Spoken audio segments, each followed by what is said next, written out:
фармони президенти ҷумҳурии тоҷикистон дар бораи озод ва таъин намудани судяҳо мутобиқи моддаи 69 конститутсияи ҷумҳурии тоҷикистон фармон медиҳам. Саидзода Гулбону Исуф аз вазифаи раиси суди ноҳияи Шоҳмансури шаҳри Душанбе озод гардида, раиси суди ноҳияи Синои шаҳри Душанбе таъин карда шавад. Мирзозода Муҳаммад аз вазифаи раиси суди шаҳри Исфараи вилояти Суғд озод гардида, раиси суди ноҳияи Шоҳмансури шаҳри Душанбе таъин карда шавад. Ғарибшозода Раҳимшоҳ Қиматшоҳ аз вазифаи муовини раиси суди иқтисодии вилояти Мухтори Кӯҳистони Бадахшон озод гардида, раиси суди ноҳияи Мурғоби вилояти Мухтори Кӯҳистони Бадахшон таъин карда шавад. Каримӣ Акбаралӣ Раҷаб аз вазифаи раиси суди ноҳияи Мурғоби вилояти Мухтори Кӯҳистони Бадахшон озод гардида, раиси суди ноҳияи Шаҳристони вилояти Суғд таъин карда шавад. Назарзода Аҳлиддин Саид аз вазифаи судяи суди вилояти Хатлон озод гардида, раиси суди ноҳияи Вахши вилояти Хатлон таъин карда шавад. Наимзода Фарҳод Абдуғаффор аз вазифаи судяи суди ноҳияи Ёвони вилояти Хатлон озод гардида, раиси суди ноҳияи Ховалинги вилояти Хатлон таъин карда шавад. Ҳамдамзода Алиҷон Валихон аз вазифаи муовини раиси суди ноҳияи Ёвони вилояти Хатлон озод гардида, раиси суди шаҳри Нораки вилояти Хатлон таъин карда шавад. Салимзода Муҳаммад Давлатбек аз вазифаи раиси суди ноҳияи Сангвор озод гардида, раиси суди ноҳияи Рашт таъин карда шавад. Искандарзода Бахтиёр Мустафо аз вазифаи раиси суди иқтисодии вилояти Хатлон озод гардида, раиси суди ноҳияи Рудакӣ таъин карда шавад.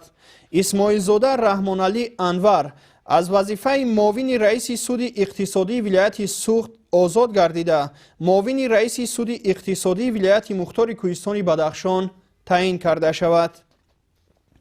Хоҷазода Фаррух Ҳабиб бо сабаби ба охир расидани муҳлати ваколат аз вазифаи судяи суди иқтисодии вилояти Суғд озод гардида, судяи суди иқтисодии вилояти Хатлон таъин карда шавад. Нурализода Суҳроб Мустафо аз вазифаи судяи суди вилояти Мухтори Кӯҳистони Бадахшон озод гардида, судяи суди ноҳияи Мастчоҳи вилояти Суғд таъин карда шавад. Назирзода Нодир Ғайрат аз вазифаи судяи суди ноҳияи Данғараи вилояти Хатлон озод гардида, судяи суди вилояти Хатлон таъин карда шавад. Садирзода Рустам Суҳроб аз вазифаи судяи суди ноҳияи Ёвони вилояти Хатлон озод гардида, муовини раиси суди ноҳияи Ёвон таъин карда шавад.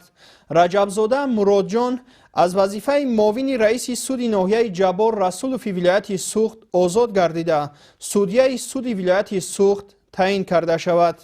Сафозода Амриддин Гул аз вазифаи судяи суди ноҳияи Синои шаҳри Душанбе озод гардида, судяи суди вилояти Суғд таъин карда шавад. Хайруллозода Суҳроб Хайрулло аз вазифаи судяи суди ноҳияи Ҷаббор Расулови вилояти Суғд озод гардида, муовини раиси суди ноҳияи Ҷаббор Расулови вилояти Суғд таъин карда шавад.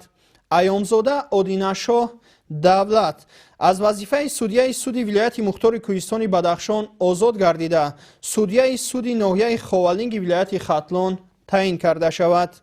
Саидназарзода Содиқ Саидназар аз вазифаи судяи суди ноҳияи Ховалинги вилояти Хатлон озод гардида, судяи суди ноҳияи Синои шаҳри Душанбе таъин карда шавад.